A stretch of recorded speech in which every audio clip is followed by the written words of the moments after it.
Telling everybody, and plenty of stuff I want to go through tonight. Quite an interesting day for United. Normally, our Saturdays are pretty quiet, uneventful. Most days we don't even stream because there's so little to talk about. But Manchester United do seem to be in for not one, not two, but three separate players at the same time. Is this my club we're talking about this? Could it actually be Manchester United are working on three deals at once? Let's find out. So I guess, look, we're going to start off first with Joshua Zirkzee. This has been the ongoing story of the summer thus far, and it does look like Manchester United are finally getting closer to a potential deal with Joshua Zirkzee. So it all kind of kicked off this morning. Now, the initial talk that came out this morning was that the deal between Zirkzee and AC Milan seemed to be off the table. It didn't seem to be happening. And this is coming out from a lot of Italian sources. Pretty, I would say pretty reliable. Pretty reliable for the Italian stuff. And the two clubs that have been in for Zirkzee since the beginning of the summer have been United and AC Milan. If the deal with Milan is off, surely that means that the deal for Zirkzee could be on. And we could be in for a very interesting week, guys. We really could. We have an update coming in from Fabrizio Romano on this. Joshua Zirkzee's €40 million release clause will be active from the 1st of July until mid-August. United are discussing him internally and have had talks with his representatives over salaries and costs. Terms are still yet to be agreed with AC Milan, but commissions will not be an issue for Manchester United. Now, this comes after a little bit of further digging about. We did manage to find out as well that there does seem to have been contacts directly between Erik ten Hag and Joshua Zirkzee as well. So this does seem to be a story that's progressing. It's moving in the right direction. I wouldn't expect to see resolution to this and don't expect to see a deal done or anything tomorrow. I wouldn't expect to see Zirkzee sign for any club until the Netherlands are knocked out of Euro 2024. And the way they're playing, it could be in the next round. It could be against Romania Monday. Who knows? But we will be keeping an eye out on that. The longer they're in, the less time it's going to take for us to get the deal done. Obviously, it will all be pushed back. It'll just be one of those frustrating things, guys, you know, where we'll be waiting on them to leave the tournament. We're waiting for Zirkzee to get out, and then we can talk to him directly, agree things. So I would say, look, within probably the next week to 10 days, I don't think Netherlands are going to get through the quarterfinals. So to me, I think maybe we'll start to see this deal begin to heat up. Another Dutch player who we have been linked to a lot in the past, who has resurfaced really as a potential option, is of course Matthijs de Ligt. Now, de Ligt, a couple of seasons ago, maybe 5 or 6 years ago, when he was only 17, 18, in that Ajax team, really stood out. Got the big move to Juventus, didn't really work out there. Went to Bayern Munich, didn't really work out there. And now there's talk about Manchester United being interested in him. On a personal level, I'm not too keen on this deal as compared to Zirkzee, because to me, the problem is with Matthijs de Ligt, we've got injury concerns, and there's also suitability concerns as well. But look, certainly there was once a really good player in there. Somehow he's still only 24 years old, so time is on his side. Is this the smartest use of our funds? Is this the centre back we should be signing? Personally, for me, no. I don't think so. I don't think that's the one to go for. We have an update coming in from David Ornstein, always very reliable. United's interest in de Ligt is matched by that of Erik ten Hag, who worked with him at Ajax head coach and would welcome a reunion. Club-to-club negotiations are yet to take place. There's certainly no certainty that the move actually will happen. However, he has emerged as a concrete target. De Ligt has been on the Old Trafford radar ever since coming through at Ajax and would be interested in a move. I have an update coming in from Jacob Wellington. Good to see you, buddy. Thanks for hopping in there. And finally, de Ligt as well is under contract to 2027, guys. But the cost of a potential deal is more likely to be realistic than some other options, such as Jared Brandtwaite. However, the pursuit of de Ligt will be independent to that of a left centre back. So, as I said for a long time, guys, does look like we're going for not one but two centre backs. And if it is coming to de Ligt and Brandtwaite, I would take it. I do have concerns with de Ligt over salaries, over the price, and most importantly, about his injury record. The injury record hasn't been good from de Ligt for a very long time. I'm sure you guys are familiar with it. That's probably been the biggest thing holding back his progress as a player, is his inability to stay fit. And if he had a solid run in the Bayern Munich team, if a solid run in Juventus, he probably would still be at those clubs. They probably wouldn't have sold him. But I think there's a player in Matthijs de Ligt. Whether or not that's what we end up going for, I guess we will wait and find out. Salary concerns are going to be a big one. The price Bayern Munich are going to want as well could be a big one. You know, they'll want probably to recoup the money they spent on him in the first place. And I think they spent something along the lines of, I don't know, probably 50 million or something on De Ligt. So it's one of those ones. He wouldn't be my first choice. If we got him, I wouldn't be overly angry, I guess, but the injury concerns are what concerns me. Born is down there, buddy. Not convinced about De Ligt. A few years ago, he denied us. It seems he wants to join us because he has no choice. That's another very valid argument as well there, buddy. But yeah, look, for me, the big thing with Matthijs de Ligt has always been the fitness. He played a grand total of 30 matches last season for Bayern Munich, and that's across all competitions. That's really not that much whenever they spend a lot of money on him. He probably should be one of their first choice centre backs. But I don't know. I just don't think. I just don't know if this is the best use of our funds, to be honest, guys. I do think there's a good player in there, but to me, are we safe for getting a player who's going to be guaranteed fit, guaranteed able to play? I think so. Robert is on there. Why did he reject United a year ago? He rejected us, I think, to go to Bayern Munich in the first place. He chose us when he left Juventus. The move to Juventus itself was kind of a weird one. Like, I don't know. I really don't know about De Ligt. Do you know what it is? It screams an Erik ten Hag transfer. And whilst I think the manager should have some input and some say on these transfers, while he should have his own opinions and his own targets he can present to the club, I think that we've had some poor recruitment from Erik ten Hag in terms of player suitability to coming in. Antony, of course, going to be the big one, but there has been others. The Mount debacle, Onana. Yeah, I think Onana is probably going to be a good sign in the long run, but he had his moments last year where he was poor. For that Casemiro as well. Very good first season, completely fallen off a cliff. 4 miles in the second season. So for me, it's kind of like, is this an Erik ten Hag-led signing? Is this a Manchester United-led signing? I don't know, because we've been hearing for a long time, guys, that Matthijs de Ligt and all these players that we might have been previously linked to no longer are going to be feasible for Manchester United. We will be looking to move on to that. Bayern Munich paid 67 million euros for De Ligt, and that was back in 2022. I don't know.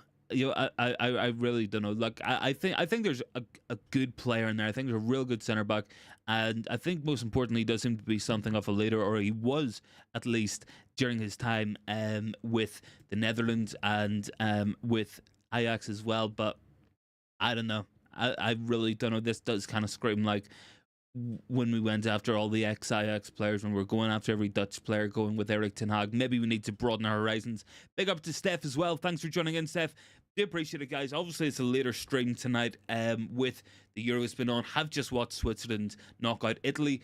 Very good match. Thought Switzerland looked impressive in that first half. Job done with the second goal.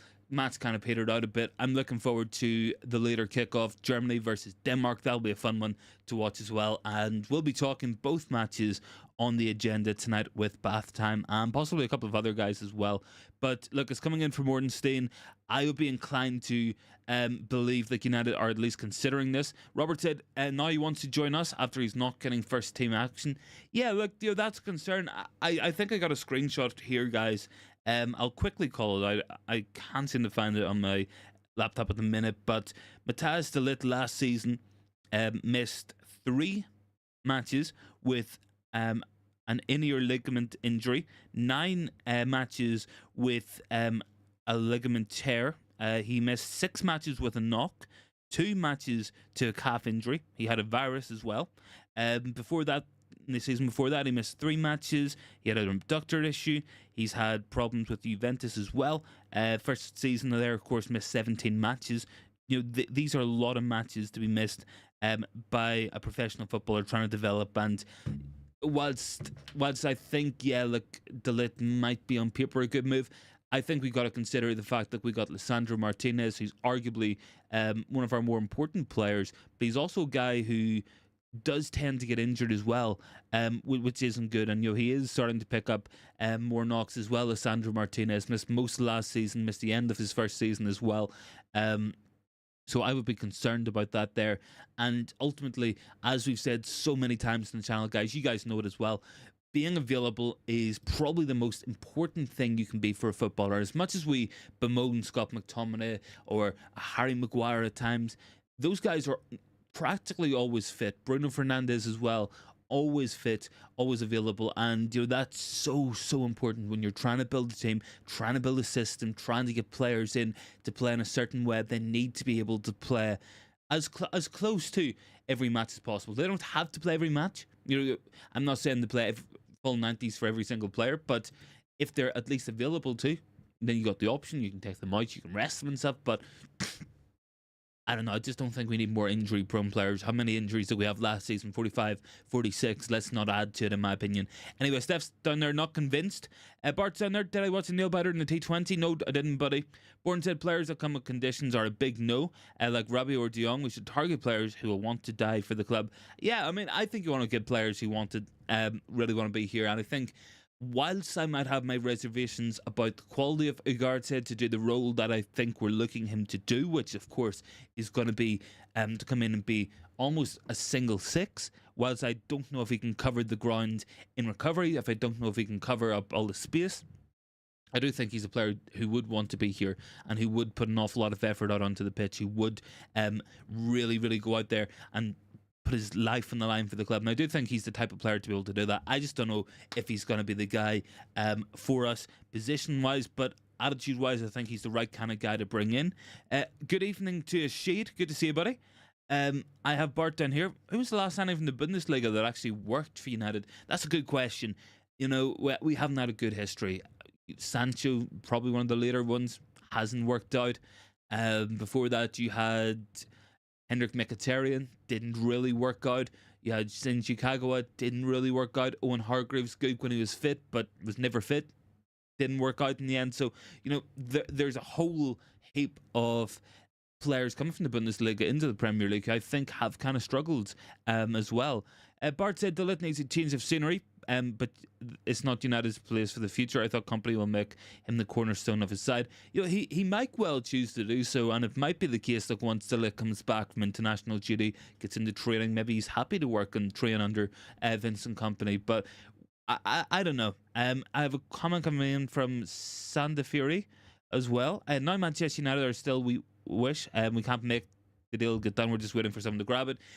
I get the frustrations, I really do, but I think when I look at it in the whole, there seems to be too much confirmations, too much information coming in from the guys we really trust. Our Fabrizio Romanos, our David Ornsteins, the James Stuckers, the Muppeteers, all those guys who we would say are pretty much bang on when they say United's going to do something. We typically tend to do it. It does look like we're working on multiple deals at one time, which I think is a good thing. We heard reports few weeks ago that Ineos would like to have as many players in for the start of pre-season as possible. And I think that's a good idea. And the way you do that there isn't just by working on one deal at a time. It's by getting the agreement in place with Joshua Zirkzee's agents. It's with waiting for his buyout clause to kick in on the 1st of July. It's talking to Matthijs de Ligt, getting an interest from him. It's going to Ugarte, getting him interested, getting a price from PSG. These are kind of the steps we need to be taking. So hopefully it's not going to drag on. Hopefully once the European Championships are done, hopefully once Copa America is done, we can really start to get quick fire deals done. 1, 2, 3, 4. Sell a few players, maybe sign one or two more. That's what I think a realistic summer is going to look like for us. That's what I think a realistic summer needs to be.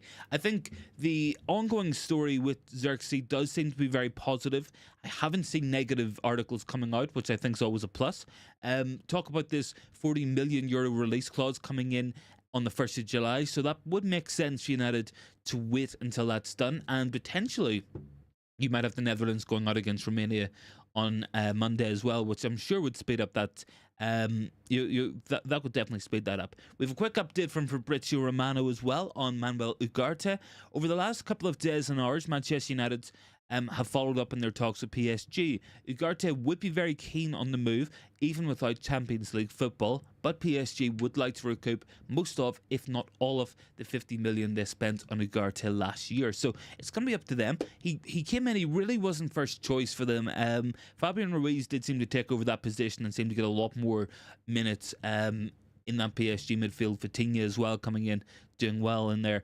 But I don't know. I don't know. I guess we'll find out as time goes on anyway. Bartel Ugarte is too aggressive and prone to get too many red cards. Yeah, look, I've got my concerns with him. I think in terms of what he could bring us, yeah, some of it's not bad. I think we do need dual winners. I think we need more tackles in midfield and someone who can offer that kind of high intensity. I do think we need someone to be really good in the air. I don't think Ugarte is necessarily that. So for me, he wouldn't be top of my list. And I think if he comes in, I would want another midfielder alongside it, even if it is a cheaper budget option like a Yusuf Fofana or somebody like that, or a Vifer potentially. These kind of deals could be done. Maybe if you sign Ugarte and one of them, that could be midfield sorted up. You sign your two centre backs, that's the span of your team almost set up as well once you add Zirkzee in as well. So there's a lot of interest and some interesting players to be watching out for in the next couple of weeks. I really think that we're hopefully going to have a very good window. Look, things are changing at the club. You know, we've got Ruud van Nistelrooy coming in to be one of our head coaches. We have as well Haka, the Go Ahead Eagles manager, coming in. So, you know, there's going to be different options, different thoughts, different inputs into the coaching setup at United, and hopefully that's going to give us a big boost. Manchester United and Bologna are the latest clubs to express their interest in Girona left-back Miguel Gutierrez as well. However, the player is willing to see what happens with a potential move to Real Madrid. Not too keen on this. I like him.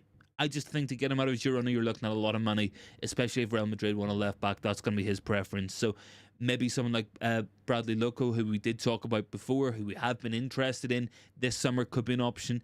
I'm not too sure, though. But Matthijs de Ligt is open to a move, says Fabrizio Romano, with Bayern Munich signing Hiroki Ito and working on a deal for Jonathan Tah. United feel they would be prepared to sell the player. United have made contact with de Ligt's camp and he would be opening to joining Manchester United even without Champions League football, which is always a bonus. Obviously, no Champions League might make it difficult to sign some of our very top level targets. That was a big issue for Frankie de Jong initially, but that never really materialised. Steph says Kagawa was okay until Moyes arrived. Yeah, Kagawa could have been good, but he really wasn't. Robert said, will United sell Rashford and Sancho? I don't think we sell Rashford. I think Greenwood goes. I think Sancho goes. I think those deals get done. Bart said, if England gets knocked out, Manu will get an extra 3 days of holidays. Maybe. We'll find out tomorrow what happens with them. Bart said, Fabian Ruiz, an underrated player. United should have gone for him last season, upgrading on Eriksen. Yeah, I mean, we could have. He's a good player, no doubt about it. Bart as well says Fofana is a good option. He's a physical specimen. He can break up play. Mass Pfeiffer, Mega Liverpool as slots there. Yeah, he could do. You know, that's potentially somewhere where you might lose out on. And I do think Liverpool need that style of midfielder to complement what they have. Suya's on their football academy. Link in bio, I think that is. Bart said, obviously, don't like the Dutchification of United's backroom staff. Sir Alex did get experts with diverse backgrounds like Kires and Rene. Yeah, they did. And I'm just hoping that, you know, these aren't decisions that have been made with nationality in mind, with background in mind, and hopefully it's based upon qualifications, skills, and attributes that they can bring to the role, bring to the club, and hopefully that's going to help us along the way. But we will live to find out. Liman down there, good to see you, buddy. Big ups to you as well. Thanks for joining on in with us. Do appreciate it, man.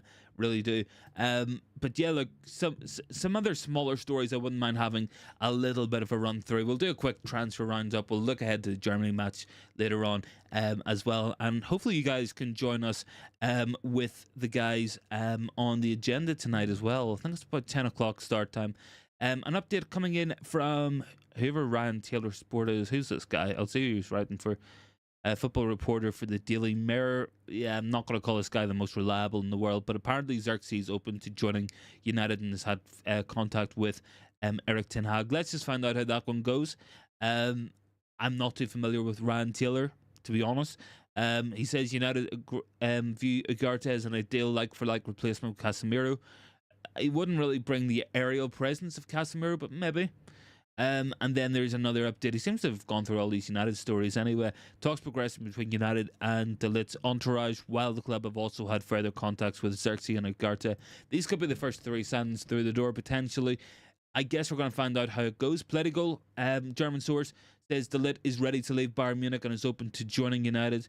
And Romano as well, definitely getting in on the stories with both De Ligt and Joshua Zirkzee. He says United leading the race to sign Zirkzee, overtaking AC Milan due to an issue between Zirkzee's agent and Milan as well. His future is likely to be resolved shortly. So hopefully this is going to be settled pretty soon. Rich Jolly, I think he writes for Manchester Evening News, said United hope to reveal and finalise their coaching staff for next season in the next upcoming days. Of course, Benny McCarthy has left the club. Talk of Steve McLaren going. Talk of Mitchell van der Gaag potentially going as well, which is an interesting one. Didn't see that one coming. I could have seen McLaren going. I could have seen McCarthy going. I think Van der Gaag's an interesting one because he has been with Erik ten Hag his whole tenureship at the club and at Ajax as well. But maybe Van der Gaag wants to take that step up into head management. There was talks between him and Ajax at a point when they were looking for a manager last. So let's see how that one develops. And just a side note as well, what was that one? DiMarzio. Erik ten Hag has great regard for Zirkzee and considers him as an important objective to strengthen the squad. Sandy said they will not sell Rashford. I don't think we're going to sell him, to be honest. You can make the argument whether we should sell Rashford or not, but I don't think we will. Let me see as well what I got. Bart Halke is a good coach. He's defensively solid, but Ruud's presence can help address United's soft underbelly and a penchant for conceding late goals. Yeah, I hope so, and I hope maybe he could help to coach a better version of Rasmus Højlund out of himself, and maybe we'll see him grow and progress. Matata says, will we hear "Here we go" a lot from Monday? I would expect to start seeing these deals lining up. We go for pre-season in about 2 weeks. That's when it starts.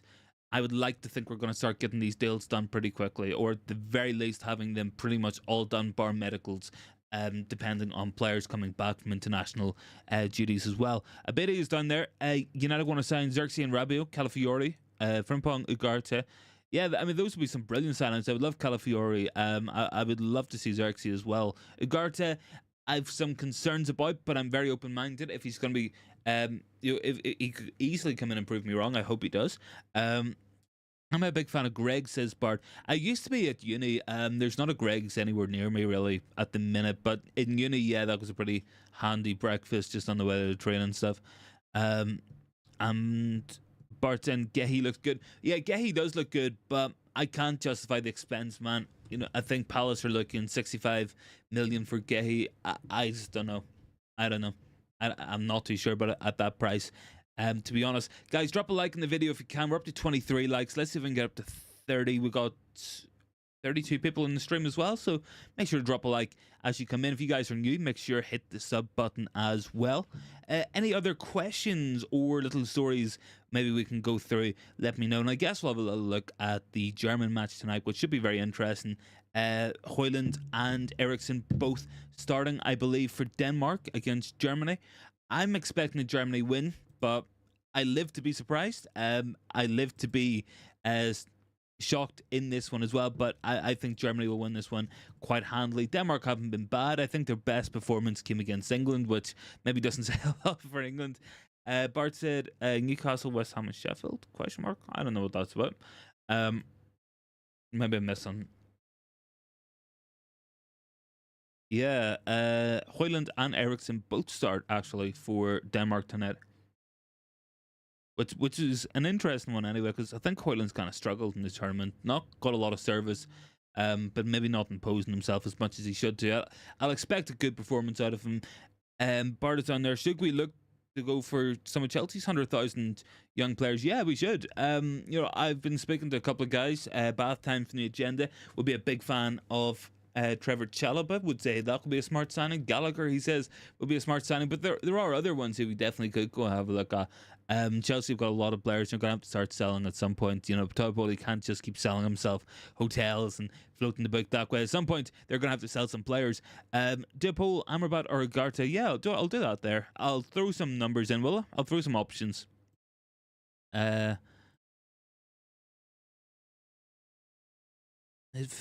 One second, guys. Midfield signing. I'll throw a couple of options in here, shall I?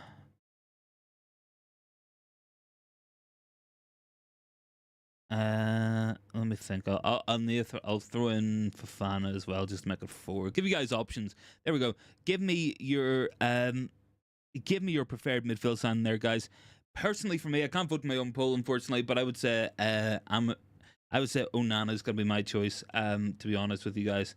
But yeah, get voting on that poll, guys. Let me know what you guys think. Who would you like to see as the midfield signing? For me, it's Onana. I think he ticks all the boxes that Ugarte does. I think he covers more distance. I think he's Premier League proven, much better in the air, really dominant player. So for me, Amadou Onana would be my first choice. But I live to listen to what you guys have to say as well. Hasn't the unpredictability of results in the Euro started with the earlier game, or was it just a shocking result? No, I don't even think so, buddy. Because I think on paper, Italy are a better team than Switzerland, historically speaking, a bigger country, more of a rich history of football, much more successful. But Italy have looked really, really bad in this tournament, guys. I'm not going to lie, Italy have been pretty bad throughout all their matches. I haven't been impressed. They fell behind in every single match. They've scored 1 or 2 goals, I think. So for me, I just didn't see it there this time with Italy. And Italy are one of those teams. I said earlier to my dad, it's like, Italy tend to play pretty badly and find themselves in semi-finals, whereas teams like the Netherlands tend to play well, nice football, and find themselves going out in the first round. These are things that always seem to happen. Steph says we're up to 25 likes, guys. Yes, big ups for that there one. I'll recap some of the stories as well for today. Looks like a Zirkzee release clause, 40 million euros, kicks in on the 1st of July. I wouldn't be surprised if he triggered that pretty soon, just to get the jump in front of AC Milan, but that deal does look to be really stuttering. Looks to be in very, very shaky legs. The Milan deal for Joshua Zirkzee. So I would say there's a good chance of this happening. I really would. What have I got in the poll? I've got 12 votes now, guys. Keep voting on the poll. Let me know your ideal summer signing. I'm surprised to see Amadou Onana very low. 8% for him, 42% for Ugarte, 33% people saying Amrabat and Fofana. For me, the way I would rank it would be Onana, probably Ugarte, Fofana, and then Amrabat. For me, that's my personal thoughts on that there one. But I don't know. Look, everybody's got their own opinion. For me, I just think Amadou Onana is brilliant. But I live to be corrected. There's talk about him going to Arsenal. It might be a very hard and expensive deal to do. Bart said Amrabat is not cut out for the Premier League. Yeah, I think on the basis of last season, I think he could have played more. I think he might have had more minutes and maybe saw a better player. But nah, I don't mind the guy. I thought he did well towards the end of the season. But looking at it, all things considered, I don't know. I just think maybe flattered to the save. Looked a little bit slow on his first touch, kind of bad at times. But look, I mean, there's no denying we need strengthening in that position, and we need options in that position. Those pivot spots, and can't always be Kobbie Mainoo in there. We want to protect him. We want to rest him and give him the time to grow into his role. He's probably not physically ready to play every minute of every match, because we seen him kind of power out and burn out towards the end of last season before the fixtures started to cool down towards the end, and it was just 1 match a week. And as much as I absolutely love Kobbie Mainoo, I just think we got to protect him as well. Steph said Amrabat stays because he turned down Liverpool instant cult hero status. Yeah, to be fair, that's always a big one. That's a big one. He turned down Liverpool for us. Did Sofian Amrabat. And look, I wouldn't be against signing him as the second midfielder if that's what we choose to do. If we've only got 10, 15 million and Fiorentina want to do a deal, I would probably take it. Will Eriksen get a good move after the Euro, says Bart. I think Eriksen could be one to go. I do. And there was talk towards the end of last season that he wanted to be somewhere playing regular football. He knows he hasn't got a long time left in the game, and he would like to be going out playing week in, week out. And maybe that is the case. And there was talk of Turkish clubs coming in for him, Galatasaray maybe. I like Eriksen, but I think he can't play full 90s at the intensity that we want to play at anymore. And I don't think he's going to be happy with the squad role. So, for him, maybe it makes more sense to move on in this upcoming window. But we're gonna find out on it. It's just one of those ones we just literally have to wait and see. Until these Euros are done, until Copa America is done, a lot of waiting around and finding out what's going to happen. But with teams going out, I think you'll start to see it. I think you'll start to see teams coming out pretty soon. And what we got Germany, Denmark tonight. I could see the Dutch going out against Romania, to be honest. I don't think they're playing well. Would I rather I keep McTominay over Amrabat? Yeah, probably, because I think he gives us something different. Very, very different players, but I would rather keep McTominay. Less wages, happier to be there and be a bit part player, can score goals as well. Steph says we got 27 likes and 29 watching. Yeah, guys, drop a like in the video. Come on, drop a like and vote on today's poll as well. I only put it up 5 minutes ago, but most of you guys want to see Ugarte signed, which is interesting. I think this is a deal with concrete possibility, and I think this is a deal we could see done based upon the current reports, based on what we're seeing from Romanos and our Ornsteins. Definite interest from United, interest from the player in making the move as well. Should he leave PSG? No Champions League football is not an issue. So hopefully this is going to be a good window incoming. Anyway, Yarla's on there. Fofana is that guy's a super talent. Yeah, I think he's really good. Do I like the look of Mario Hermoso? If he signs, you have Shaw and Amos would have to go on loan. He wouldn't be a bad player, because I know he can play centre half. I know he can kind of play left back, and potentially available on a free might make sense. But I don't know. I think I haven't seen any kind of rumours, and I like to just look at the players we're linked at. But for me, yeah, I think he's a pretty decent player. Guys, drop a like on the video if you can, and make sure to hit the sub button. I can see 5 people have subbed on today's stream so far, so really, really do appreciate that. How are we feeling about Germany-Denmark then? That's kicking off in about 30 minutes. For me, yeah, I think Germany's going to win this one, but Denmark might surprise us. Who knows? Good point from Bart as well. McTominay is homegrown, and United don't have many top-class British players. Yeah, that's always a useful thing. But it could be argued that McTominay's sale value is worth more to the club because it's all profit. There's things that go down, and things need to be weighed up because McTominay's sale would be all profit in the books.